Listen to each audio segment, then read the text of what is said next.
కాబట్టి భగవంతుడి యొక్క మొట్టమొదటి కృప ఏంటయ్యా అంటే మనకు సజ్ఞానాన్ని ప్రసాదించడం. కాబట్టి మనం ఆ సన్మార్గంలో ఉండామని మనం అందరూ భావిస్తూ, సో ఈ అవకాశం ఇచ్చినటువంటి మన నాగార్జున శెట్టి సార్ గారికి, అలాగే మీ అందరికీ కూడా ప్రత్యేకంగా కృతజ్ఞతలు తెలుపుకుంటూ, ఆ భగవంతుడి యొక్క ఆశీస్సులు అందరి మీద ఉండి ఈ సజ్ఞానాన్ని, ఈ సన్మార్గాన్ని మనము అంటే ఈ ముఖ్యంగా ఈ జ్ఞానాన్ని అర్థం చేసుకునేటువంటి సామర్థ్యాన్ని ఆ భగవంతుడు మనకి ఇవ్వాలని ప్రార్థిస్తూ, అందరికీ కూడా నిత్య జీవితంలో భగవద్గీతకి స్వాగతం, సుస్వాగతం. సో ఇక్కడ నిత్య జీవితంలో అంటున్నాము కాబట్టి మన యొక్క డైలీ లైఫ్లో మనం ఈ భగవద్గీతలో ఉన్నటువంటి జ్ఞానాన్ని సూత్రప్రాయంగా ఆయన అందించారు. దాన్ని మనకు సందర్భోచితంగా ఆ పరిస్థితిని అనుసరించి ఆ సూత్రాలని మనం మన యొక్క సమస్యలు వచ్చినప్పుడు మన అన్ని సందర్భాల్లో కూడా మనము అప్లై చేయాలని ఆ ఉద్దేశంతోనే ఇక్కడ నిత్య జీవితంలో భగవద్గీత అనేటువంటి ఒక టైటిల్ పెట్టి మనము ఆ యజ్ఞానికి ఒక టైటిల్ ఇచ్చేసాము. అదే నిత్య జీవితంలో భగవద్గీత. భగవద్గీత అంటే ఏదో టైంపాస్కి చదవడం కాదు, మనం అప్లై చేయాలనే మనము ఆ భగవద్గీతను మనం అధ్యయనం చేస్తున్నాము. భగవంతుడు బోధిస్తూ ఉంటారు, మనందరూ చక్కగా వింటూ వాటిని తప్పకుండా శ్రద్ధగా విని ఆచరించేటటువంటి ఆ కృపని మనకు అందించాలని రెండవ దశగా భగవంతుడిని ప్రార్థిస్తూ మనం మొదలు పెడతాము. శ్రీ గురుభ్యో నమః. ఓం గురవే గౌరచంద్రాయ రాధికాయ తదాలయే కృష్ణాయ కృష్ణభక్తాయ తద్భక్తాయ నమో నమః. వాంఛాకల్పతరుభ్యశ్చ కృపా సింధుభ్య ఏవ చ పతితానాం పావనేభ్యో వైష్ణవేభ్యో నమో నమః. మనందరి యొక్క ఆచార్యులందరినీ కూడా ప్రార్థిస్తూ, అలాగే ఆ దేవదేవుడిని ప్రార్థిస్తూ, అలాగే వైష్ణవ సంఘం అందరినీ కూడా మనం అందరినీ ప్రార్థిస్తూ, ఆచార్య పరంపర అందరినీ కూడా మనము వేడుకుంటూ ఈ జ్ఞానాన్ని మనకు సత్మార్గంలో అంటే మనకు సులభంగా అర్థమవడానికి వారి అందరి యొక్క దీవెనలు మనకు కావాలని ప్రార్థిస్తూ, ఓం ఇది శ్రీమద్భగవద్గీతాసు ఉపనిషత్సు బ్రహ్మ విద్యాయ యోగశాస్త్రేణ శ్రీకృష్ణార్జున సంవాదే ద్వితీయోధ్యాయః. హరి ఓం తత్సత్. శ్రీమద్భగవద్గీతకి జై, శ్రీల ప్రభుపాద్కి జై. సమస్త గురుభ్యో నమః. అందరి ఆచార్యులందరికీ కూడా నమస్కారం చేసుకుంటూ, మనము ఇంతకుముందు గతంలో చర్చించుకున్నటువంటి శ్లోకం ఏంటయ్యా అంటే మనము 2వ అధ్యాయంలో 7వ శ్లోకాన్ని మనము భగవంతుడు చర్చించారు. మనమందరూ ఎంతో చక్కగా విన్నాము, ఇంకా మనకి ఇంకా గుర్తున్నాయని ఆ స్మరణ అంతా అని భావిస్తూ ఉన్నాం. మేమందరూ కూడా కార్పణ్య దోషో పాతా స్వభావ పృచ్ఛామి త్వాం ధర్మ సమ్మూఢచేత అని అంటున్నారు. యచ్చయ శాన్నిశ్చితం భూతన్వే శిష్యస్తేహం షాదిమాం త్వాం ప్రపన్నం అని అన్నారు. ఎవరన్నారు? అర్జునుడు అంటూ ఉన్నారు అనమాట. ఎవరు? భగవంతుడితో, పరమాత్మతో ఇక్కడ కార్పణ్య దోషో పాతా స్వభావ, అయ్యా నాకు కార్పణ్య దోషం అనేటువంటి దోషం నన్ను ఆవరించి ఉన్నది కాబట్టి దానికి నేనేం చేయాలి? పృచ్ఛామి త్వాం ధర్మ సమ్మూఢచేత అంటున్నారు. ఇంకా ఏమంటున్నారు? నాకు ధర్మ సమ్మూఢచేత అన్నారు. అంటే నాకు ధర్మాచరణలో నాకు అంతు పట్టడం లేదు. ధర్మాచరణ ఏది ధర్మము ఏది అధర్మం అని నాకు సరిగా తెలియడం లేదు. కాబట్టి మొట్టమొదటి చెప్పేశారు కార్పణ్య దోషో పహతా స్వభావ అనేసారు. నాకు కార్పణ్యం అంటే దీనత్వం అనేటువంటి ఆ బాధ లేదా ఆ జబ్బు అనేది నన్ను ఆవరించి ఉందయ్యా. దాని వలన నాకు ధర్మం ఏంటో అధర్మం ఏంటో నాకు తెలియడం లేదు. కాబట్టి పృచ్ఛామి త్వం ధర్మ సమ్మూఢచేత మళ్ళీ ఏమన్నా ఎచ్చేయ శాన్నిశ్చితం భూమితన్వే శిష్యస్తేహం షాదిమాం త్వాం ప్రపన్నం. అయ్యా నన్ను శాసించండి మీరు, నేను మీ శిష్యుడిని, మీరు జగద్గురువులాగా నన్ను ఇక్కడ మనం చర్చించుకునే విధంగా భగవంతుడు చెప్పారు.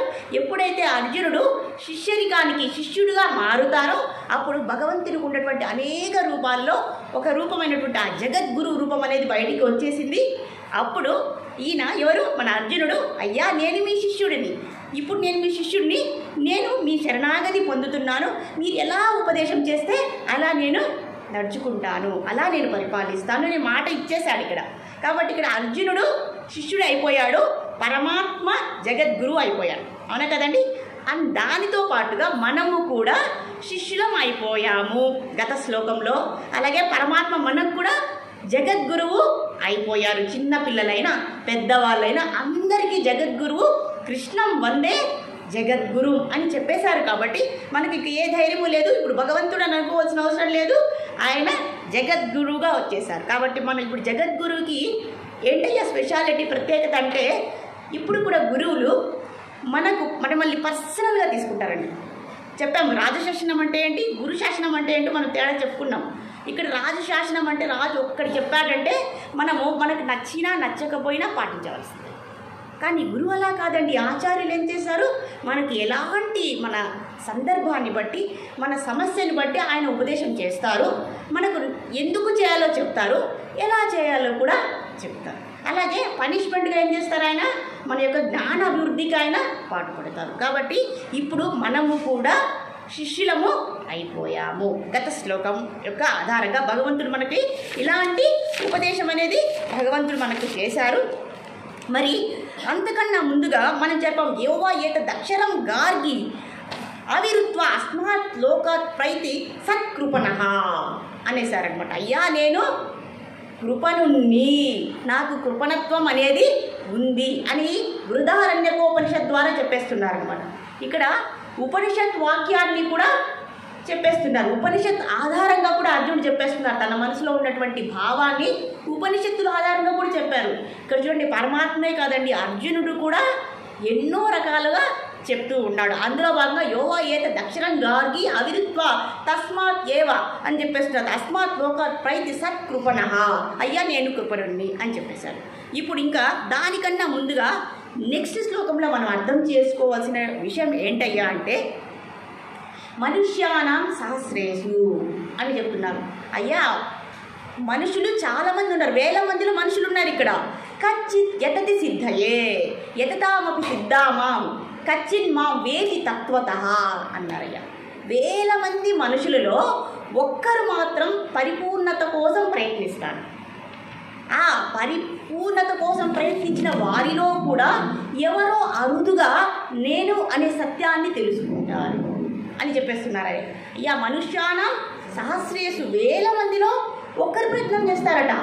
ఆ ప్రయత్నం చేసిన వాళ్ళలో కూడా ఎవరో అరుదుగా నా గురించి నేను అనే సత్యాన్ని, పరమ సత్యాన్ని మాత్రమే తెలుసుకుంటారు అని మనం ఈ సపోర్టివ్గా ఈ శ్లోకాన్ని మనము యాడ్ చేస్తున్నాం అనమాట. ఇంకా నెక్స్ట్ రాబోయే శ్లోకానికి అంటే ఏంటి, పరిపూర్ణ జ్ఞానం, పరిపూర్ణ సత్యం అంటే ఏంటి అనేది ఇక్కడ చెప్పేస్తున్నారు. ఏంటి పరిపూర్ణ సత్యం అంటే, పరమాత్మ స్వరూపం లేదా ఆత్మస్వరూపం లేదా స్వస్వరూపం లేదా బ్రహ్మ జ్ఞానాన్ని తెలుసుకున్న వారే ఇక్కడ చెప్పేస్తారు. అయ్యా యోవా ఏతదక్షరం గార్గి అవిరుత్వ అనేస్తున్నారు.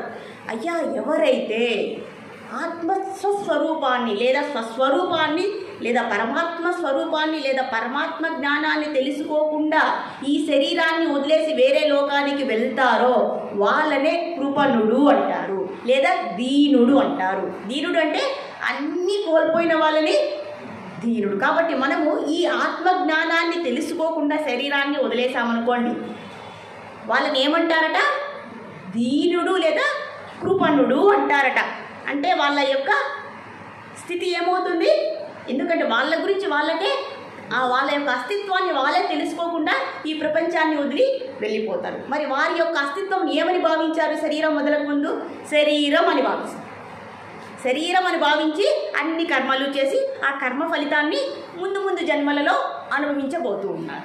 మరి దానిని నివారించాలంటే ఏం చేయాలయ్యా అంటున్నారు ఇక్కడ, మన యొక్క అస్తిత్వాన్ని, మన స్వరూపాన్ని, పరమాత్మ జ్ఞానాన్ని తెలుసుకోవడమే మానవుడి యొక్క ప్రథమ లక్ష్యం లేదా అంతిమ లక్ష్యము అని చెప్పేసి. కాబట్టి శరీరం అంటే ఏంటి, ఆత్మ అంటే ఏంటి, ఆ పరిజ్ఞానాన్ని మనం తెలుసుకోవాలి. కాబట్టి మనం కృపణుడు అవుదామా వద్దా, అవదామా వద్దా, అయిపోదామా, అయిపోయామా, అవ్వమా? కాబట్టి మనం తెలుసుకుంటున్నాం కదండి. ఇప్పుడు ఆత్మజ్ఞానాన్ని ఎవరైతే తెలుసుకున్నా అది అరుదుగా ఉంటారట. మనుష్యానం సహస్రేషు, ఆ లిస్టులో మనం ఉన్నామా అనేది మనం నిర్ణయించుకోవాలి. ఇప్పుడు అయ్యో ఆ 1000 మందిలో ఒకడు ప్రయత్నిస్తారట పరిపూర్ణత కోసం, ఆ ఒకరిలో కూడా అరుదుగా తెలుసుకుంటారట. ఇప్పుడు మనం లెక్కేయాలి, ప్రపంచ జనాభా ఎంత ఉంది, ఆ వేలల్లో ఎంతమంది ఉన్నారు, ఆ ఒక్క సంఖ్యలో ఆ రేషియోలో మనం ఉన్నామా లేదా అనేది మనము నిర్ణయించుకోవాలి మొదటగా అని ఇక్కడ హింట్ ఇస్తున్నారనమాట. ఒక కాషన్ ఇస్తున్నారు, ఒక జాగ్రత్త అలర్ట్ చేస్తున్నారనమాట మనల్ని. కాబట్టి మనం జాగ్రత్తగా, తస్మాత్ జాగ్రత్త అంటారు కదండి. అలర్ట్, ఇప్పుడు బాంబు పేలుతుంది అనుకోండి, మనకు అలర్ట్స్ ఇస్తారు కదండి. అలా మనం ఇప్పుడు జాగ్రత్త పడాలి, మనం మేలుకోనాలి అని చెప్తారు కదండి, అది చెప్తున్నారు. కాబట్టి మనము ఇంకా నెక్స్ట్ ముందు దిశగా పై శ్లోకాల్లో పరమాత్మ ఏం చెప్తున్నారో, అర్జునుడు ఏమడుగుతున్నారు, ఇప్పుడు అర్జునుడు శిష్యులు అయిపోయారు, మనం కూడా శిష్యులం అయిపోయాము అని ఇప్పుడు మనము సీరియస్గా తీసుకోవాలి అని చెప్తూ ఉన్నారు అన్నమాట. సరే, మరి ఈ శ్లోకంలో అర్జునుడు ఏం చెప్తున్నారో చూద్దాం. నహి ప్రపశ్యామి మమాపనుద్యాత్ యచ్చోకముచ్చోషణమింద్రియాణం అవాస్య భూమా వసపత్న వృద్ధం రాజ్యం సురనామపి చాధిపత్యం అనేసారట. ఇప్పుడు అర్జునుడు చెప్తున్నారు ఆయన యొక్క జిజ్ఞాసని లేదా ఆయన యొక్క కోరికని లేదా ఆయన యొక్క వైరాగ్యాన్ని ఇప్పుడు జగద్గురు ముందు ఉంచబోతున్నారు. అయ్యా, నా స్థితి ఇది. ఇప్పుడు చూడండి, పరమాత్మ ఉన్నప్పుడు ఒక స్థితిలో చూడాలి. జగద్గురు అయిన తర్వాత మనం ఆయన్ని ఇంకొక విధంగా చూడాలి. ఎలా చూడాలి? గురువుల దగ్గర ఎలా ఉంటాం మనము? పరమాత్మ అంటే ఎన్ని కోరికలైనా కోరేస్తాం. అయ్యా నాకు ఇదివు, నాకు అదివు, నాకు ఆస్ట్రేలియా రాసి, నాకు ఇండియా రాసి అని అడగవచ్చు. కానీ గురువుల దగ్గరికి వెళ్ళేటప్పుడు ఎలా ఉండాలి? మన ప్రవర్తన ఎలా ఉండాలి? మన సందర్భం ఎలా ఉండాలి? మన సమస్యని ఏ విధంగా వ్యక్తీకరించాలి అనేటువంటి ఆ ఎటికెట్ అనేది మనము తెలుసుకోవాలి. ఎంతో వినయంగా, నమ్రతతో మనము వెళ్ళాలి అని చెప్తున్నారు. కాబట్టి నహి ప్రపశ్యామి మమాపానుద్యాద్ అన్నారు. మమాపనుద్యాద్ యచ్చోకమిచ్చోషణ ఇంద్రియాణం అనేసారు. అంటే ఏమన్నారు? ఓ పరమాత్మ, నేను ఇదివరకే మీకు చాలాసార్లు చాలా విధాలుగా నేను చెప్తూ ఉన్నాను. ఏమని? నాకు శోకం ఆవరించి ఉంది అని చెప్పాను. చాలా రకాలుగా చెప్పాను. ఇక్కడ పరమాత్మ చెప్తున్నారు, పరమాత్మగా చెప్పి ఉన్నారు. ఇప్పుడు జగద్గురు వింటున్నారు. జగద్గురు అయిపోయారు. కృష్ణ పరమాత్మ కాదు, జగద్గురువే. మరి అర్జునుడు కూడా ఎన్నో రకాలుగా చెప్తున్నారు. అందులో భాగంగా ఇంకొక ప్రయత్నం ఏం చెప్తున్నా, అయ్యా మీరు ఇవన్నీ చెప్పారు, బాగానే ఉంది, ఇంకా నా శోకం అనేది పోవడం లేదు, నాకు ఆ ఉపాయం తెలియడం లేదు, ఆ విధానం తెలియడం లేదు, నాకు ఏది మంచి నిర్ణయమో నేను అర్థం చేసుకోలేకుండా ఉన్నా, నిర్ణయించలేకుండా ఉన్నా, ఆలోచించలేకుండా నా యొక్క మానసిక స్థితి ఇలా ఉన్నది. నా శోకం అనేది పోవడం లేదు, నా బాధ అనేది పోవడం లేదు అని ఇక్కడ ప్రస్తావిస్తూ ఉన్నారనమాట. అంటే మీ ఉచ్చోషణం ఇంద్రియాణం అంటున్నారు. అయ్యా నా ఎలా ఉంది అంటే నా బాధ ఉచ్చోషణం ఇంద్రియాణం, నా ఇంద్రియాలన్నీ కూడా జ్ఞానేంద్రియాలు, కర్మేంద్రియాలు అన్నీ ఎండిపోయినట్లు ఉన్నవి. అంటే నోరు ఎండిపోయింది అనుకోండి, ఏమనిపిస్తుంది మనకి? మనం నీళ్ళు ఇవ్వము. అప్పుడు నాగార్జున ఇస్తారు, ఇప్పుడు ఇవ్వరు అనమాట. మనం కంటిన్యూగా 10 గంటలు ఇక్కడే పెట్టేస్తారు. అప్పుడు మన ఎలా అనిపిస్తుంది మనకి? డిహైడ్రేషన్ అయిపోతుంటుంది. ఆ బాధ మనం అనుభవించాం కదండి. అలాంటిది నోరు ఎండిపోతేనే మనకి ఇంత బాధ అయితే, మరి ఇంద్రియాలన్నీ ఎండిపోతే ఆ బాధ ఎలా ఉంటుంది అనే భావనని అర్జునుడు ఇక్కడ ప్రస్తావిస్తూ ఉన్నారనమాట. అయ్యా నాకుండేది మామూలు శోకం కాదయ్యా, నాకుండేది ఇంద్రియాలు అన్నీ ఎండగట్టేస్తే ఎలా ఉంటుందో అలా ఉంది నా నొప్పి, నా బాధ అని వ్యక్తం చేస్తూ ఉన్నారనమాట. ఇక్కడ ఇంకా చెప్తున్నారనమాట. అలా మరి మీరు అనవచ్చు, అయ్యా శోకమే కదా, ఏదో ఒక ఉపాయం చేస్తే శోకం వెళ్ళిపోతుంది. నీ శోకం ఎలా వెళ్ళిపోతుంది? నీ కర్తవ్యం ఏంటి? నీ కర్తవ్యం యుద్ధం చేయడం. నువ్వు యుద్ధం చేస్తే సరిపోయింది కదా, నీ శోకం వెళ్ళిపోతుంది కదా, అందులో ఏంది అని అంటారేమో. అలా అనకండి. ఇప్పుడు ఎలా అంటే, ఇది ఎలా ఉందంటే, ఒక గురువు దగ్గరికి వెళ్ళి మన సమస్యని చెప్పుకుంటాము. చెప్పిన తరువాత మీరిచ్చేటటువంటి ఆ సలహా ఎలా ఉండాలంటే నాకు అనుకూలంగా ఉండాలి. నాకు ఎలా ఉండాలి? నాకు నచ్చిన విధంగా ఉండాలి. మీకు నచ్చిన విధంగా కాదు, నాకు నచ్చిన విధంగా ఉండాలి అని చెప్పేస్తున్నారు. ఎవరు చెప్తున్నారు?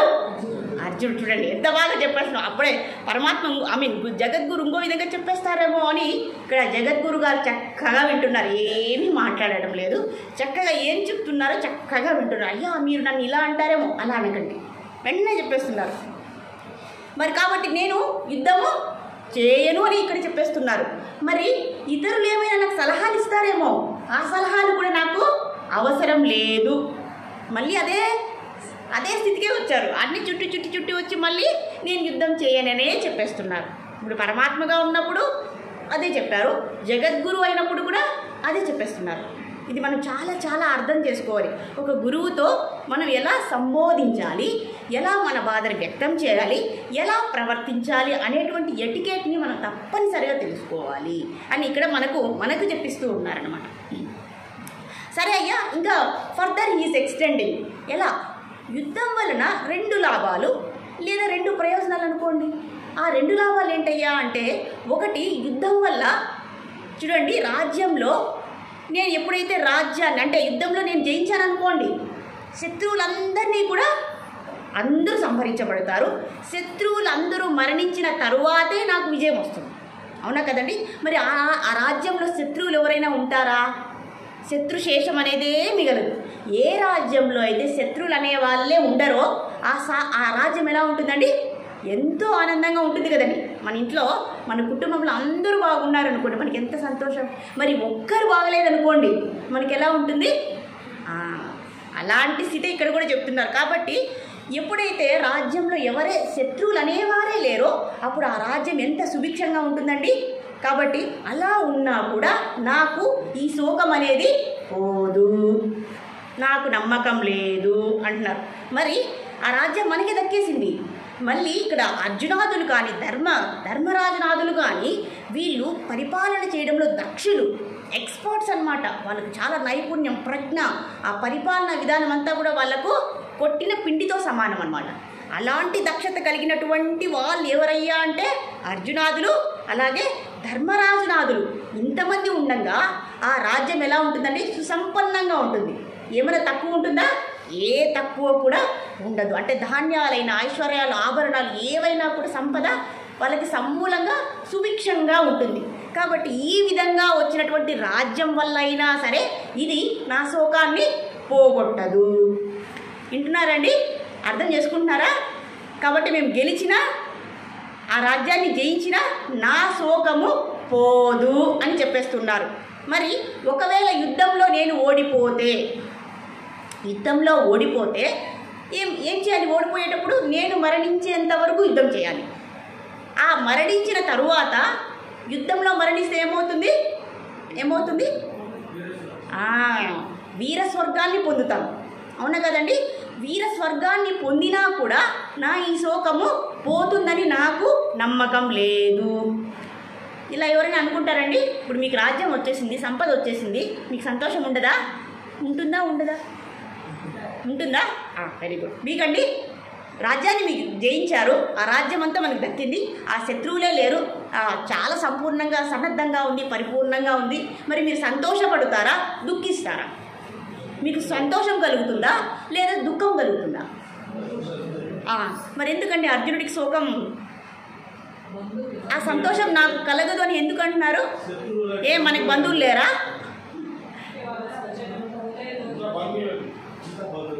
అందరూ బంధువులే, అందరూ స్వజనమే. మరి మనం ఆ పరిస్థితిలో ఉంటే మనం ఎలా భావిస్తాము? నిజంగా చెప్పాలి, అలానే అనుకుంటావా? తప్పకుండా, పక్కా. Very good. అయితే ఇప్పుడు మనం కూడా అర్జునులు అయిపోయాం కదా. ఇప్పుడు అర్జునుడికి కంపేర్ చేస్తున్నారనమాట. ఒక పక్క ప్యారలల్గా నడుస్తుంది ఇక్కడ కథ. సో అది చెప్పారు. కాబట్టి నేను ఎంత సమృద్ధిగా ఉన్నటువంటివి, నేను ఆ రాజ్యలక్ష్మి వల్ల కూడా నాకు నా యొక్క బాధ అనేది పోదు అని వ్యక్తం చేస్తూ ఉన్నారు. అంటే నేను గెలిచినా ఓడినా నాకు సంతోషం అనేది కలుగదు అని చెప్తూ ఉన్నారన్నమాట. అవాస్య భూము అసపత్న వృద్ధం రాజ్యం అంటున్నారు. అలాగే ఇక్కడ అంటున్నారండి, నేను యుద్ధంలో ఓడిపోయి స్వర్గలోకానికి వెళ్తాను. ఒకవేళ ఇంద్రుడే వచ్చి నన్ను తీసుకెళ్ళి ఆ ఇంద్ర సింహాసనంలో కూర్చోబెట్టినా కూడా నా యొక్క శోకము పోదు. ఎన్ని విధాలుగా చెప్తున్నారు చూడండి ఆయన. సో దీన్ని బట్టి మనకి ఏమర్థమవుతుంది? ఆయన దృఢంగా ఏమనుకుంటున్నారు? రాజ్యాన్ని గెలిచినా, యుద్ధంలో ఓడినా నాకు శోకం అనేది పోదు. మరి ఎలా పోతుంది? ఏమన్నా మార్గం కనుక్కోవాలి కదండి. గెలిచినా శోకం పోదట, ఓడినా శోకం పోదట, బాధ అనేది పోదట. మరి ఎలా అండి? గెలిస్తే సంతోషం వస్తుంది, ఓడిపోతే దుఃఖం వస్తుంది. మరి ఈ రెండూ ఉన్నా కూడా శోకం, బాధ అనేది ఎలా పోదు? మరి ఏదై ఉంటుంది? ఎందుకు ఇలా ఆలోచిస్తున్నారు అర్జునుడు?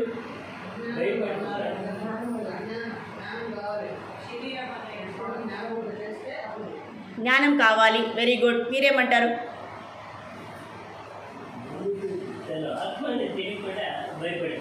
భయపడుతున్నారు అది. ఇంకా ఏమైనా చెప్తారా? మరి సంతోషము అని దుఃఖము అనేది ఏమీ లేవా? అవునా కదండి. క్షత్రియుడి యొక్క ధర్మము యుద్ధం చేయడం, యుద్ధంలో గెలిస్తే సంతోషపడడం, యుద్ధంలో ఓడిపోతే అంటే మనకు కష్టాలు వచ్చాయనుకోండి దుఃఖిస్తాము, మరి సుఖాలు వచ్చాయనుకోండి మనం ఏం చేస్తాము? మరి నాకు రెండు కలిగిన నేను సంతోషించను అనేవాళ్ళం ఎవరైనా ఉన్నామా? మన సందర్భానికి వద్దాం ఇది. మనమేం చేస్తాము? మన పరిస్థితికి మనకు సుఖం వచ్చిందనుకోండి సంతోషపడతామా లేదా? లేదా అక్కడ కూడా బాధే పడతామా? దీన్ని ఈ విధంగా అప్లికబుల్ మనము చేసుకోవాలి. ఆయన ఏమంటున్నారు? ఈ రెండు పరిస్థితుల్లో నాకు బాధే ఉంటుంది. మరి మనకు సుఖం వచ్చినా దుఃఖం వచ్చినా మనకేముంటుంది? ఏముంటుందండి? సుఖం వస్తే సుఖము, బాధ వస్తే బాధ. మరి మనకెందుకు ఇలా అనిపిస్తుంది?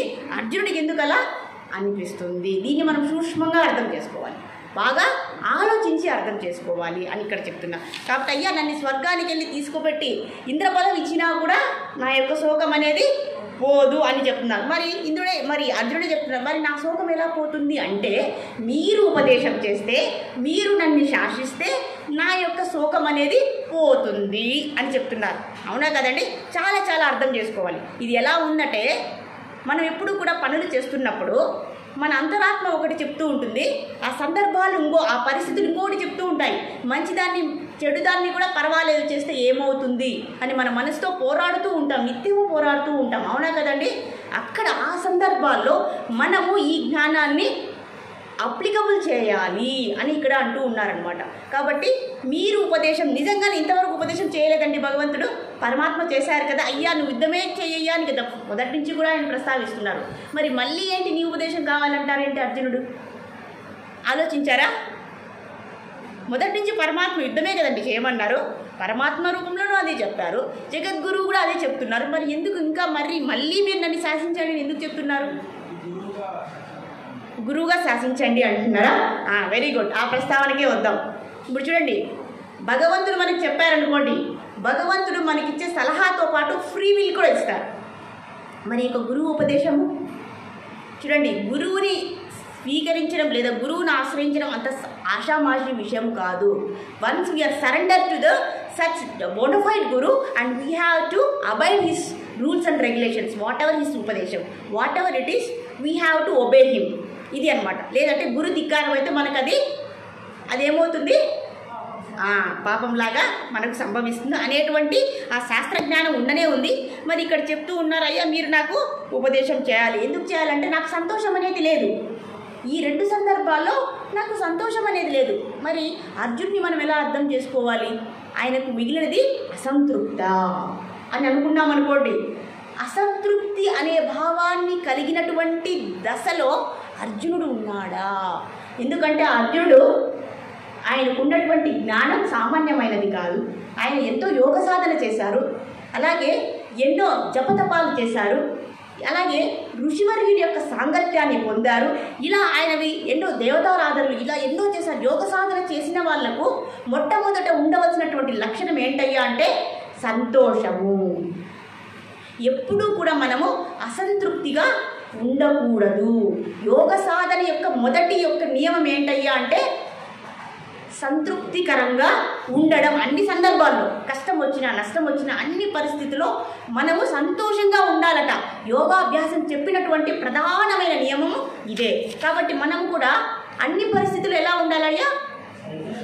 సంతోషంగా ఉండాలి, సంతృప్తికరంగా ఉండాలి. మరి మనం అసంతృప్తి కలిగిందనుకోండి, దాని అర్థం ఏంటో తెలుసా? యోగాభ్యాసం ప్రకారం దిగజారిపోవడమే. ఎవరికైతే అసంతృప్తి అనేది మిగులుతుందో లేదా మొదలవుతుందో లేదా ఆ భావాన్ని భావిస్తారో వారికి మిగిలేది ఏంటయ్యా అంటే వాళ్ళు కింద పడిపోవడమే. మరి ఎదగడం అనేది కుదరదు. ఈ విధంగా మనకు చెప్పిస్తున్నారు, అయ్యా అన్ని సందర్భాల్లో అందరూ సంతోషంగా ఉండండి, సంతృప్తికరంగా ఉండండి. ఇది మనకు భగవంతుడు ఇచ్చినటువంటి ప్రతిఫలం. మన కర్మ యొక్క ఏది ఇచ్చినా కూడా మనం సంతోషంగా ఉండాలట. ఇది చెప్పిస్తూ ఉన్నారనమాట.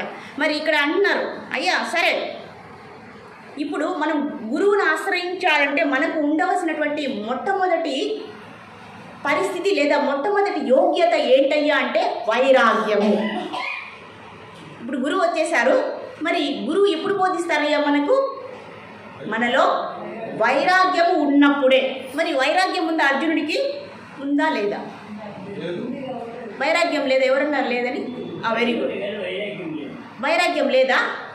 మరి త్రిలోకాలను వద్దంటున్నారు కదా, ఇప్పుడు కూడా స్వర్గం వద్దన్నారు, భూలోక రాజ్యము వద్దు, స్వర్గరాజ్యం కూడా నాకు వద్దు అని ఎందుకన్నారు? మరి అది వైరాగ్యం. వైరాగ్యం అంటే అర్థం ఏంటి?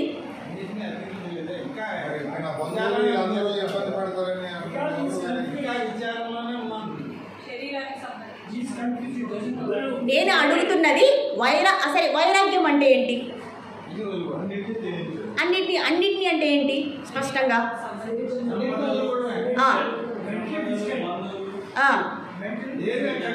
ఏది వద్దు అనుకోవడం కదా. ఓకే, సంపదలు ఏది వద్దు అనుకోవడం కదా, మీరు చెప్పారు కదా. అది కరెక్ట్. సో ఇక్కడ సందర్భానుసారంగా డైలమాలో ఉన్నాం కాబట్టి ఈయన త్రిలోకాలని వద్దనేశారు. ముందు నుంచి అది అదే చెప్తున్నారు. మరి అది వైరాగ్యమా కాదా? భోగ భాగ్యాలు సుఖ సంపదలు వద్దు అంటున్నారు. మరి అతనికి వైరాగ్యం ఉన్నట్లా లేనట్లా? ఉన్నట్లు. ఎంత ఉన్నట్లు? ఎక్కువ ఉందా కొంచెం ఉందా? ఒప్పుకున్నామా? అర్జునుడికి వైరాగ్యం ఉందని ఒప్పుకున్నామా? ఒప్పుకున్నాం. మరి ఇప్పుడు మనకు కూడా శిష్యులు అయిపోయాము, మన సంగతి కూడా చూసుకుందాము. అర్జునుడి గురించే కాదు ఎంతసేపు, మనది కూడా మనం ఆలోచించుకోవాలండి. అవునా కదా? మనకు వైరాగ్యం ఉందా లేదా? అందరూ చెప్పాలి. ఇప్పుడు అందరూ చెప్పాలి, ఒక్కొక్కరు అందరూ చెప్పాలి. ఇప్పుడు చాలా తక్కువ ఉందా? వెరీ గుడ్, మీకుంది చాలా తక్కువ. నెక్స్ట్, ఉందా వైరాగ్యం? మీ అననే అనకూడదు మాట, మీకుంది.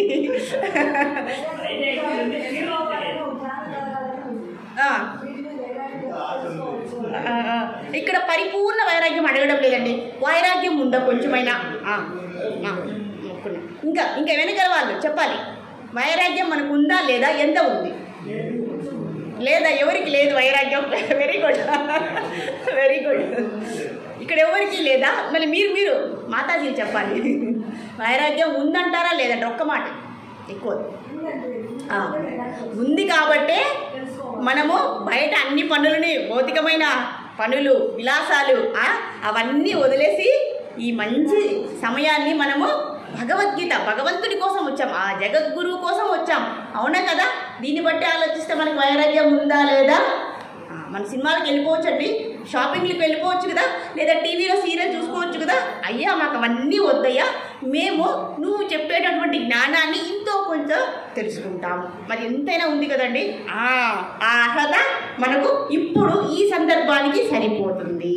ఇదే అనుకోకండి, ఇంకా పెంచుకోవాలి. మనము ఫర్దర్ పెంచుకోవడానికి మనం వచ్చాము ఇక్కడికి. అవునా కదా? ఇది సరిపోతుంది. కాబట్టి మనం కూడా ఇప్పుడు మనకు కూడా వైరాగ్యం ఉందని భగవంతుని ముందర ప్రస్తావిస్తున్నాము. కాబట్టి అర్జునుడు చెప్పేస్తున్నారు ముందర, అయ్యా నేను యోగ సాధన చేశాను, నా విద్యాభ్యాసం, నా అనుభవం, నా యోగ విద్యలు అన్నీ కూడా, నా అస్త్రశస్త్ర విద్యలు, వాటన్నిటి వల్ల నేను అర్థం చేసుకున్నది ఒకటే, నాకు ఈ భోగభాగ్యాలు ఏవి అవసరం లేదు అని చెప్పేస్తున్నారు. అవునా కదా? కాబట్టి నాకు వైరాగ్యం ఉందని అర్జునుడు చెప్తున్నారు. మనం కూడా అర్జునులు అయిపోయాము. మనము కూడా భగవంతుడి ముందర వైరాగ్యం ఉంది అని చెప్తున్నాం. ఎందుకు చెప్పాలంటే భగవంతుడు వైరాగ్యం ఉన్న వాళ్ళకే జ్ఞానాన్ని బోధిస్తాడు. అయ్యా ఎందుకయ్యా రూల్ పెట్టేస్తారు పరమాత్మ? ఎందుకు పెట్టి ఉంటారు? Very nice. ఎవరికైతే కొద్దిగా అయినా సరే ఆ వైరాగ్యం అనేది లేకపోతే ఆ ఉపదేశం మన మనస్సుని తాకదు. అందువల్ల కాబట్టి మనము కొద్దిగా ఉంది కాబట్టి మనము ఇక్కడ మేనేజ్ చేసేయచ్చు. ఇంకా ఏమంటున్నారు? సరే అర్జున్ అంటున్నారు, అయ్యా నా విద్యాభ్యాసం వల్ల, నా యొక్క అనుభవం వల్ల నాకు కొద్దిగా వైరాగ్యం వచ్చింది అని చెబుతూనే ఇంకా ఇక్కడ జగద్గురు ఏమీ నోరు ఓపెన్ చేయడం లేదు. ఆయన నోరు తెరిచి ఏం మాట్లాడట్లేదు, వింటూ ఉన్నారు. ఈయన రెఫరెన్సెస్ చెప్తున్నారు. ఇంత లోపల పరమాత్మ జగద్గురు ఏమైనా మాట్లాడేస్తారో, నన్ను వద్దనేస్తారు. అయ్యా ఇంతకుముందు చెప్పారు, అయ్యా నీకు దయ ఉందా అని అడిగారు. నాకు దయ ఉంది అన్నారు. నీకు జీవభూత దయ ఉందా అని అడిగారు. దానికి ఆలోచించారు. నీకున్నది కొద్దో గొప్ప నీ స్వజనం మీద కొంచెం ప్రేమ దయ ఉండొచ్చు, కానీ సర్వభూత దయ నీకు లేదు అనేశారు.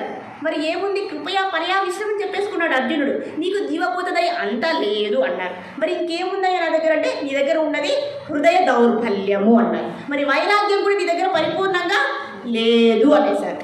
సరే, పరిపూర్ణంగా లేకపోయినా కొద్దో గొప్ప నా దగ్గర నేను సంపాదించాను అని చెప్పేశారు. ఇప్పుడు దానికి రెఫరెన్స్గా ఇంకా చాందోగ్యోపనిషత్ గురించి మాట్లాడుతూ ఉన్నారన్నమాట. ఒకసారి ఇలాగే నాకు కలిగినటువంటి బాధే ఇంకొకరికి కూడా కలిగింది. ఆయన ఎవరయ్యా అంటే స్వయంభూ నారద మహర్షి గారు. నారద మహర్షి గారు ఒకసారి చాందోగ్యోపనిషత్ చెప్తున్నది మనకు. ఒకసారి సనత్ కుమారుల దగ్గరికి వెళ్ళారట. ఈ చతుష్కుమారులు ఉన్నారు కదండి, సనక సనాతన సనందన చతుష్కుమారులు ఉన్నారు కదా, వాళ్ళలో ప్రధానమైనటువంటి వాడు ఎవరయ్యా అంటే సనత్ కుమారుడు. ఆయన దగ్గరికి వెళ్ళారట. అయ్యా, నేను ఒక మాట విన్నాను, అదేంటంటే శృతం హేమతే భగవత్ త్రిసేభ్య తరతి శోకమాత్మ విదితి శోకం. ఇక్కడ శోకం గురించి చెప్తున్నారు. ఈ ప్రస్తావన దేని నుంచి? చాందోగ్యోపనిషత్తులో వివరించబడినటువంటి సనత్ కుమార్ యొక్క నారద యొక్క సంవాదం గురించి తీసుకొని వస్తున్నారు. ఇక్కడ ఎవరు? అర్జునుడు తీసుకొని వస్తున్నారు. ఇక్కడ నారదుడికి కూడా శోకం వచ్చిందట. నారదుడికి కూడా ఏమొచ్చిందట? బాధ అనేది ఆవరించిందట. ఆ బాధ వచ్చినప్పుడు ఎవరి దగ్గరికి వెళ్ళాలి? గురువు దగ్గరికి వెళ్ళాలి. ఆయన గురువు దగ్గరికి వెళ్ళి ఇలా ప్రార్థిస్తున్నారట. అయ్యా, మీరు పెద్దలు చెప్తున్నప్పుడు నేను విన్నాను, ఎవరికైతే ఆత్మజ్ఞానం కలుగుతుందో వారికి శోకం అనేది ఉండదు, లేదా శోకం అనేది పోతుంది అని చెప్పారట. ఎవరైతే ఆత్మజ్ఞానాన్ని సంపాదించుకుంటారో వారి యొక్క శోకం బాధ అనేది పోతుంది అని విన్నాను. అందుకే నేను మీ దగ్గరికి వచ్చి మిమ్మల్ని ప్రార్థిస్తున్నాను. నేను కూడా శోకంతో బాధపడుతూ ఉన్నాను. ఆ శోకం నుంచి నేను ఎలా బయటకు పడాలో, ఏ విధానాన్ని, ఏ ఉపాయాన్ని అనుసరించాలో ఆ ఉపాయాన్ని మీరు నాకు ఉపదేశించండి అని సనత్ కుమారుల్ని అడిగారట. అప్పుడు సనత్ కుమారులు ఒకటే చెప్పారట. అయ్యా, నీవు ఎన్ని విద్యలు చదివావు అని అడిగారట. అప్పుడు నారద మహర్షి చెప్పారట, నేను 14 లేదా 15 విద్యలు చదివానండి. సైన్స్ చదివా, సోషల్ చదివా, అన్నింటిలో డాక్టరేట్లు తెచ్చేసాను, అన్ని అవార్డులు నాకు వచ్చేసాయి, నేను చదవని చదువే లేదు అని చెప్పేశారు. ఏమని చెప్పారు? వేదాలు, పురాణాలు, ఇతిహాసాలు, స్మృతి పురాణాలు ఇవన్నీ చదివేశాను, అయినా కూడా నాకు శోకం అనేది ఉన్నది. ఆయన ఎవరండి? నారద మహర్షి అంటే మునివర్య ఆయన, అవునా కదండి? బ్రహ్మ మానస పుత్రుడు ఆయన. ఆయనకి ఏమన్నా ఉంటుందండి? మనకు జ్ఞానాన్ని ప్రసాదించేవాడు, ప్రజ్ఞ కలవాడు, సంపూర్ణ జ్ఞానం కలవాడికే శోకం వచ్చిందట. అన్ని విద్యలు చదివేశాడు, వేదాలు చదివేశాడు, అన్ని చదివిన తర్వాత కూడా ఆయనకు శోకం అనేది ఎందుకు ఉంటుంది అని ఇక్కడ ప్రస్తావిస్తున్నారు. ఆయనకు కూడా బాధ కలిగిందట అని అర్జునుడు చెప్తున్నారు ఇక్కడ. అప్పుడు ఆ బాధ కలిగి సనత్ కుమారుల దగ్గరికి వెళ్ళి అడిగారట. ఇప్పుడు సనత్ కుమారులు ఆయన చెప్తున్నారట, అయ్యా, నువ్వు అన్ని చదువులు చదివావని చెప్తున్నావు, బాగానే ఉంది, అన్ని విద్యలు చదివావు, మరి నువ్వు అంత విద్య చదివావు అనుకుంటున్నావు, దాని యొక్క ఫలితం ఏంటో తెలుసా? ఇంత మాత్రమే, అంతా ఇంతే, నువ్వు చదివిన అన్ని విద్యలు ఇంతే అన్నారట. మనం ఇన్ని విద్యలు అని చెప్పాము, సనత్ కుమారులు ఏమంటున్నారు? అంత ఇంత అన్నారు. అంటే అంత ఇంత ఎలా అవుతుందండి? ఎలా అవుతుంది? ఇది ఈ ఒక్క ముక్క చెప్పి ఆయన నామై వై తతు అన్నారట. నామై వై తతు, నువ్వు చదివింది అంత కాదు, ఇంతే. కాబట్టి దీన్ని బట్టి అర్థమేమైందండి? మన సద్గురువుల దగ్గరికి వెళ్ళినప్పుడు నాకు అన్నీ తెలుసు, నేను ఇన్ని విద్యలు నేర్చుకున్నాను, నాకే అన్నీ తెలుసు అనేటువంటి ప్రవర్తనని మనము గురువుల ముందర ప్రదర్శించరాదు అని ఒక ఎటికెట్ మనకు తెలుస్తూ ఉంది, ఒక సూచన తెలుస్తూ ఉంది మనకు. అప్పుడు అన్నారట ఆయన, సరే అయ్యా, చదువులో 2 రకాల రూపాలు ఉంటాయి, ఒకటి శబ్దము, 2 అర్థము. తమరు ఇంతవరకు చదివినది అన్నీ కూడా ఏ రూపంలో ఉంది తెలుసా? శబ్ద రూపంలో మాత్రమే ఉన్నది. మరి నువ్వు ఆ అర్థాన్ని మనసులోకి ఎక్కించుకోలేదు, అందుకే నీకు శోకం అనేది ఆవరించి ఉంది అని చెప్పారట. అప్పుడు మరి ఆ శోకాన్ని నేను ఏం చేయాలంటే ఫర్దర్ ఆ ఆత్మజ్ఞానాన్ని ఎంతో విస్తారంగా సనత్ కుమారులు ఆయనకు వివరించారట. ఆయన శోకాన్ని పోగొట్టుకున్నాడట.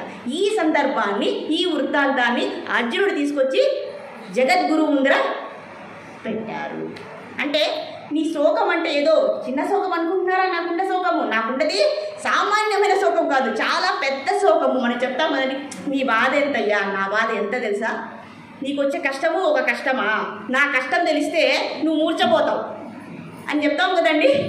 అలాగే ఇక్కడ ఈయన కూడా చెప్తూ ఉన్నారు, అయ్యా ఓ పరమాత్మ, ఓ జగద్గురు, నా శోకాన్ని చిన్నగా భావించవద్దు, నాకు పెద్ద శోకం అని చెప్పారు. అప్పుడు భగవంతుడు అనుకోవాలి కదండి, అబ్బా చాలా పెద్ద బాధే వచ్చేసింది.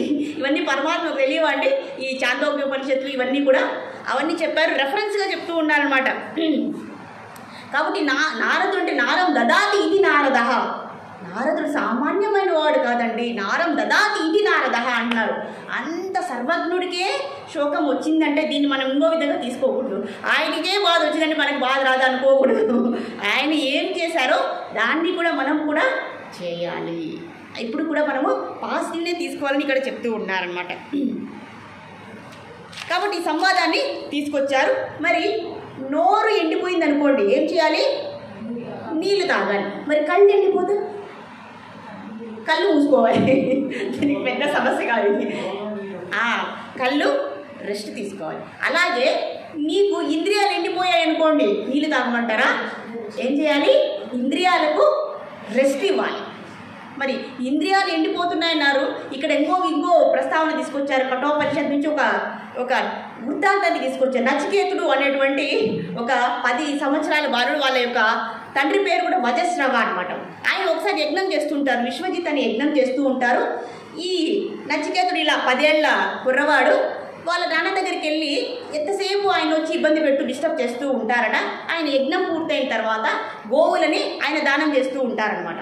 చేస్తూ ఉంటే ప్రతిసారి వచ్చి ఈ నచికేతుడు వచ్చి వాళ్ళ నాన్నని డిస్టర్బ్ చేస్తూ ఉంటే ఆయనకి కోపంతో ఏమన్నారు, అయ్యా అందరినీ దానం చేస్తున్నావు, మరి నన్నేం చేస్తావు అన్నారట. అప్పుడు అన్నారట వాళ్ళ నాన్న, నిన్ను ఎవడికి దానం చేసేస్తాను అన్నారట. ఇంకేమైందండి? ఎవడికి దానం చేస్తే ఏమవ్వాలి? ఎవరి దగ్గరికే వెళ్ళిపోవాలి. ఎవరు వెళ్ళిపోవాలి? గట్టిగా చెప్పాలి. అందరూ వెనకాల ఏం సౌండ్ రావడం లేదు. నచికేతుడు. ఇది వృత్తాంతం విన్నా కూడా మనకు పరమ పవిత్రం అండి. ఆ జ్ఞానాన్ని మనం వింటే కూడా చాలా మంచి జరుగుతుంది. కాబట్టి అందరూ శ్రద్ధగా వినాలి. సరే, ఎందుకంటే అన్ని ఉపనిషత్తుల నుంచి తీసుకొని వస్తున్నారు. ఇక్కడ సామాన్యమైనటువంటి ఉపదేశం కానే కాదు ఇది. సరే, ఇక్కడ చెప్తూ ఉన్నారు. సరే, ఈ నచికేతుడు అనేవాడు యముడి దగ్గరికి వెళ్ళిపోయాడట. యముడి దగ్గరికి ఎందుకు వెళ్ళాలో ఈ సందర్భాన్ని ఇక్కడ చెప్పారు. వెళ్ళిపోయిన తరువాత అక్కడ యమధర్మరాజు లేడట, ఎక్కడో పని మీద వెళ్ళిపోయారు. ఈ నచికేతుడు వచ్చి ఆ 3 రోజులు యముడి కోసం వెయిట్ చేస్తూ ఉన్నారు. ఇప్పుడు మన ఇంటికి ఎవరినో వచ్చారనుకోండి, మనం లేకపోతే ఏం చేయాలి? వాళ్ళు వెయిట్ చేయాలి కదండి. అలాగే నచికేతుడు 3 రోజులు నిద్ర ఆహారం లేకుండా అలానే తపస్సు చేస్తూ ఉన్నాడట. ఎవరి కోసము? యమధర్మరాజు కోసం వెయిట్ చేస్తున్నారట. యమధర్మరాజు రానే వచ్చారు యమలోకానికి. అయ్యా ఇలా జరిగింది, ఈయనేమో ఆహారము నిద్ర తిండి అన్నీ మానేసి మీకోసం చాలా వ్రతం చేస్తున్నారు, మీరు ఆయన్ని అనుగ్రహించాలి అంటే అప్పుడు యమధర్మరాజు చాలా సంతోషించి, అయ్యా నీకు నేను 3 వరాలు ఇస్తాను. ఎందుకంటే 3 రోజులు నువ్వు పస్తున్నావు, నిద్ర ఆహారాలు లేవు కాబట్టి, నువ్వు నా కోసం తపస్సు చేశావు కాబట్టి నీకు నేను 3 వరాలు ఇస్తాను అన్నారట. మొట్టమొదటి వరం ఏమిటయ్యా అంటే, మా నాన్న కోపం వచ్చి నన్ను శపించారు కాబట్టి మా నాన్న కోపం తగ్గిపోవాలి, మళ్ళీ నన్ను ఇంటికి తీసుకోవాలి, మళ్ళీ నన్ను అనుగ్రహించాలి. మరి రెండవది అగ్ని అనేటువంటి ఆ యజ్ఞం గురించి ఇంకొకటి అడిగారు. ఇంకా 3 అంటే మనం ఎలా యజ్ఞం చేస్తే మనము మోక్షాన్ని పొందవచ్చు అనేది. మరి 3వది ఏంటయ్యా అంటే, మరణాంతరం మన జీవితం ఏమవుతుంది, మరణాంతరము జీవితం ఎలా ఉంటుంది ఇది తెలుసుకోవాలని ఉందండి. మీ అందరికీ తెలుసుకోవాలని ఉందా లేదా? అయితే వెయిట్ చేయాల్సిందే. సో చాలా ఈ 2 ఓకే, బాగానే ఉంది. మరి మరణాంతరం ఏమవుతుందని మనం ఎప్పుడైనా ఆలోచించామా? అంత అవసరం లేదండి. ఇప్పుడు ఇక్కడ జరిగితే మాకు చాలా కష్టంగా ఉంది, మరణించిన తర్వాత ఏం కావాలి, ఏమైతే అది సరిపోయింది, మనకేం అవసరం లేదు అనుకుంటామా? సో అది చెప్తూ ఉన్నారు.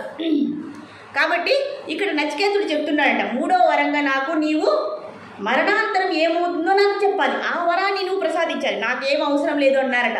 అప్పుడు యమధర్మరాజు అన్నారట, అయ్యా ఆ జ్ఞానాన్ని నీకు నేను బోధించేంత యోగ్యత నీ దగ్గర లేదు. అంటే యోగ్యత లేని వారికి ఆత్మజ్ఞానం బోధించరాదు. అవునా కదండి? ఈ నియమాన్ని వింటున్నారు అందరూ. మనకి యోగ్యత ఉందా లేదా? ఆ లిస్టులో మనం ఉండాలి, ఉండి తీరాలి. ఇక్కడికి వచ్చామంటే ఉండి తీరాల్సిందే. అవునా కదండి? Very good, very good. So ఆయన అంటున్నారు, అయ్యా నేను 3వ వరంగా నీకు సకల సంపదలు ఇస్తాను, సకల సర్వాల స్వర్గలోక భోగాలన్నీ నీకు ఇచ్చేస్తాను. అలాగే నీకు ఆయుష్ను కూడా ఇస్తాను, నువ్వు ఎంత అనుభవిస్తావో అంత అనుభవించు అన్నారట. అప్పుడు నచికేతుడు మనమైతే ఏం చేస్తామంటే ఎగిరిగంతేస్తాం, అయ్యా నువ్వు నాకు ఆయుష్ ఇచ్చేసావు, భోగాలన్నీ ఇచ్చేసావు, సంపదలన్నీ ఇచ్చేసావు, సీ యు బాబాయ్ అనేస్తాం, అవునా కదండి. కానీ నచికేతుడు పాపం మనలాంటి తెలివి ఆయనకు లేదనమాట. ఆయన ఏమన్నారు, అయ్యో ఆ భోగాలన్నీ నాకు అవసరం లేదు. ఎందుకయ్యా భోగాలు అవసరం లేదు? ఎందుకు అవసరం లేదు అంటే ఇప్పుడు ఆయన ఇస్తారటండి యమధర్మరాజు, మీకు ఎంత ఆయుష్ కావాలో అంత ఇస్తారట. మరి ఇంకేం మీకు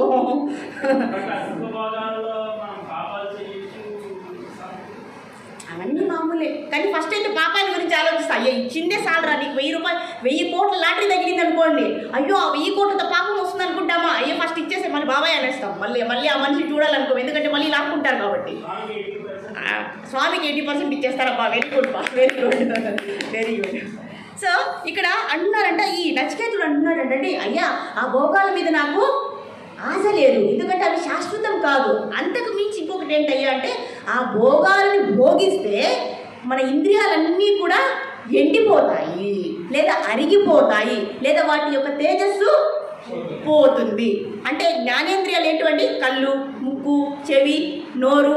అంటే ఎక్కువ తింటున్నాం అనుకోండి, రోజంతా తింటాము, మనకి రేపేమనిపిస్తుంది, తింటామా, మళ్ళీ ఈ రోజంతా తిన్నామనుకోండి మన వల్ల అవుతుందా?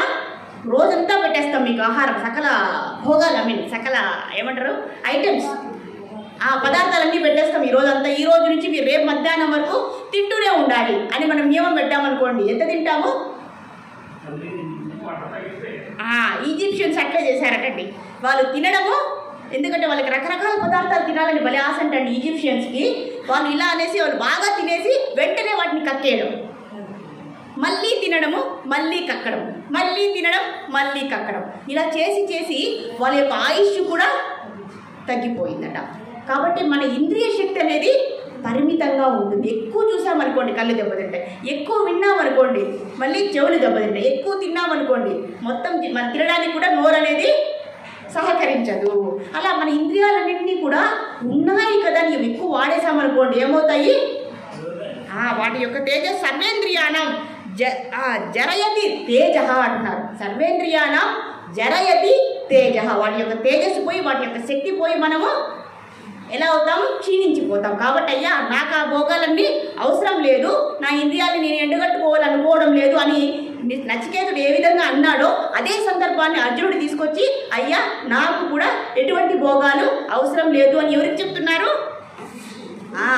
కాబట్టి ఇది ఇంద్రియ లక్షణం. ఇంద్రియాలను ఎప్పుడు కూడా సరైన మార్గంలో, సరైన దిశలో జాగ్రత్తగా మన జ్ఞానేంద్రియాలని అంటే కళ్ళు, ముక్కు, చేతులు, కాళ్ళు ఇవన్నీ కూడా మన శరీరాన్ని మొత్తము కూడా మనము సరైన మార్గంలో, సరైన దిశలో తక్కువగా ఉపయోగించాలి అని ఇక్కడ చెప్తూ ఉన్నారు. కాబట్టి ఈ విషయాన్ని ఈ నచికేతుడు చెప్పినటువంటి ఈ విషయాన్ని అర్జునుడు ప్రస్తావిస్తూ ఉన్నారు అని ఇక్కడ చెప్తూ ఉన్నారు. కాబట్టి నా ఇంద్రియాలు చాలా శోకంలో ఉన్నాయి, మంట పెడుతున్నాయి, కాబట్టి నాకు మీరు ఉపదేశాన్ని బోధించండి అంటారు. మరి వైరాగ్యం అంటే ఏంటంటే కోరికలు.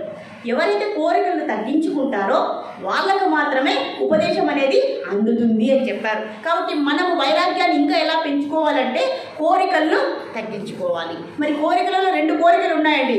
ఒకటి అవసరమైన కోరికలు, 2 మనకి అనవసరం అందామా మంచి కోరికలు, చెడు కోరికలు అందామా, ఏది అందాం? అవసరమైన కోరికలు, మనకు అవసరం లేని కోరికలు, 2 రకాలు. మళ్ళీ అడుగుతాం మిమ్మల్ని, అవునా సరే.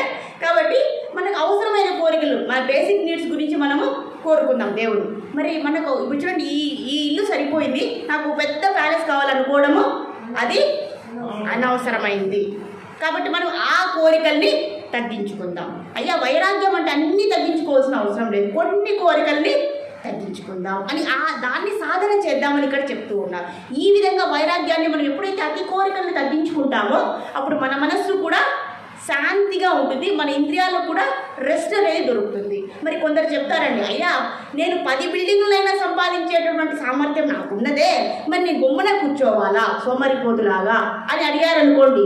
అప్పుడు భగవంతుడు ఏం చెప్తారు, అయ్యా మీకు ఎంత కావాలో అంత పెట్టుకోండి, మరి మీకు ఎక్సెస్ అనిపించిన లగ్జరియస్ లైఫ్ స్టైల్ ఏదైతే మీరు కోరుకుంటున్నారో ఆ సామర్థ్యాన్ని మీరు ఎలా ఉపయోగించాలి, ధార్మికంగా ఉపయోగించాలి. దాన ధర్మాలు చేయాలి, పరోపకారం చేయాలి, లేదా మానవ సేవల్ని మనము చేయాలి. ఎందుకంటే మన సేవ అందరికీ ఉపయోగపడుతుంది కాబట్టి ఆ ఉపయోగమే తిరిగి మళ్ళీ మనకు మంచి ఫలితంగా వస్తుంది. కాబట్టి పరోపకారం చేసిన వాళ్ళ యొక్క మనసు ఎప్పుడూ కూడా శాంతిగా ఉంటుంది.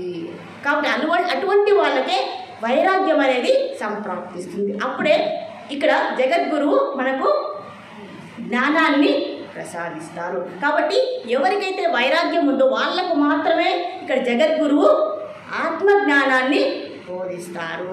కాబట్టి ఇప్పుడు మనము టెస్ట్ చేసుకోవాల్సింది ఏంటంటే మనలో వైరాగ్య భావన అంటే కోరికల్ని మనం తగ్గించుకునేటువంటి ఆ ప్రవృత్తి మనలో ఉందా లేదా. మరి కోరికల్ని మనము చూడండి, మనకు ఒక వివేకం అనేది ఉండాలి. ఇది లాభం ఉందంటే అదే చేయాలి ఆ కోరిక, లేదా ఆ వస్తువు నుంచి నాకు లాభం లేదంటే దాన్ని పక్కన పెట్టేయాలి, లేదా ఆ లాభాన్ని పరోపకారం కోసము ఉపయోగించాలి. ఎప్పుడు కూడా మన గురించే మనము ఆలోచించకూడదు అని మనం మొదటి నుంచి చెప్పుకుంటూనే వస్తున్నాం. మన శక్తి సామర్థ్యాలు, మన సంపదలన్నీ కూడా మన కోసం, అలాగే మన చుట్టూ ఉన్న వాళ్ళ కోసం కూడా మనము ఉపయోగిస్తేనే అది సార్థకం అవుతుంది. అంతేగాని ఈ ధనము మనది కానే కాదు అని ఇక్కడ చెప్తూ ఉన్నారు. ఐశ్వర్యమైన శక్తి అయినా కాబట్టి ఇక్కడ మనం ఒక ధార్మికమైనటువంటి ప్రవృత్తికి మన శక్తి సామర్థ్యాలను, మన సంపదల్ని కూడా ఉపయోగిస్తేనే మనకు సత్ఫలితం కలుగుతుంది. అప్పుడే జగద్గురు సందర్శించి మనకు ఆ ఆత్మజ్ఞానాన్ని మనకు ఉపదేశిస్తారు అని చెప్తున్నారు. ఒక చిన్న వృత్తాంతం చేద్దాం, ఆ తర్వాత ఈరోజు యొక్క సత్సంగాన్ని మనం చేద్దాం. ఒక ఊరిలో లేదా పుర్రె కథ చెప్తాను. ఒక వ్యాపారి ఉండేవాడట కాశీలో గంగా నది దగ్గర. ఆయనకు ఒక శక్తి ఉందటండి. ఆయన ఎవరి నుదుటిని చూసినా కూడా బ్రహ్మ ఏమి రాత రాశారో ఆయన్ని చూసి కనిపెట్టేయగలడ. అలాంటి సిద్ధిని ఆయన సంపాదించాడట. మరి ఒకరోజు వెళ్తూ ఉండగా గంగా స్నానం చేశారు, సంధ్యావందనం చేశారు. వెళ్తూ ఉండగా కాలికి ఒక పుర్ర తగిలిందనమాట. మళ్ళీ పుర్ర తగిలింది, నేను మళ్ళీ స్నానం చేయాలి అని ఆలోచిస్తూ ఉండగా ఆ పుర్రని ఒక తన్ను తన్నాడట. అది వెనక్కి వెళ్ళి మళ్ళీ వచ్చి దగ్గరే పడిందట. ఆ పుర్ర ఎలా ఉందంటే మెరిసిపోతూ ఉందట. ఈయన చూస్తుంటే అది ప్రకాశంగా వెలిగిపోతుంటే ఆయనకి కనపడిందట. ఆయన రాత ఏముంది, బ్రహ్మదేవుడు ఆ పుర్రె మీద ఏమి రాశాడో ఈయనకి కనపడుతూ ఉందట. అదేంటయ్యా అంటే ఈయన పుట్టినప్పటి నుంచి కూడా ఎన్నో కష్టాలు పడేవాడట. చిన్నప్పుడు గురువుల దగ్గర, అన్ని వయసుల్లో తల్లిదండ్రుల దగ్గర, బయట వాళ్ళ దగ్గర అన్ని కష్టాలు పడేవాడట. ఏనాడు ఆయనకి జీవితము సరిగా లేదట. మరి పెళ్ళైతే పెళ్ళం తిట్టేదట. ఇలా అన్ని ఇబ్బందులు కూరే, సంపాదన లేదు, ఏమీ లేవు. అలానే ఆయన మృతి చెందాడట. మరి ఆయన మరణించిన 500 సంవత్సరాలకు ఆ పుర్రెను ఒక మానవుడు ఎవరైనా సరే అవమానిస్తే అతను మోక్షాన్ని పొందగలడు అని ఆ పుర్రె మీద రాసిందట. ఈయన ఏం చేశాడు, అది చదివేశాడు. ఇదేంటి బ్రహ్మ ఇలా రాశాడు, బ్రహ్మకి ఏమైనా బుద్ధి ఉందా అసలు? మనిషి బాగుంటే, మనిషిగా ఉంటే అవమానం జరుగుతుంది, పుర్రెగా ఉంటే ఏమైనా అవమానం జరుగుతుందా? ఈ బ్రహ్మకు బుద్ధి లేదు అని పారేస్తూ ఉన్నట్ట.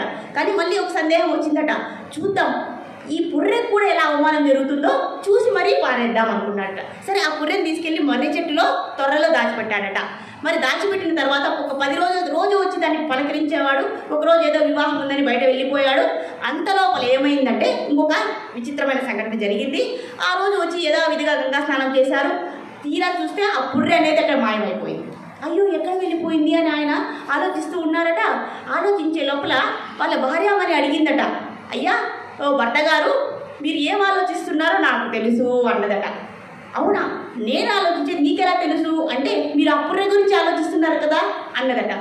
నీకెలా తెలిసింది ఈ పుర్రె కదా? నేను ఒకటే అనుకుంటున్నాను. ఎలా అంటే మీరు రోజు వెళ్ళి ఆ పుర్రెతో మాట్లాడడం అందరూ కనుక్కొని నాకు చెప్పారు. కాబట్టి నేనేం చేశానంటే ఆ పుర్రెని తీసుకొచ్చాను ఇంటికి తీసుకొచ్చి ఆ పుర్రె మీద వేడి నీళ్లు పోసాను. ఇది చాలా ఇంట్రెస్ట్ ఉందండి మనకు. వేడి నీళ్లు పోసాను.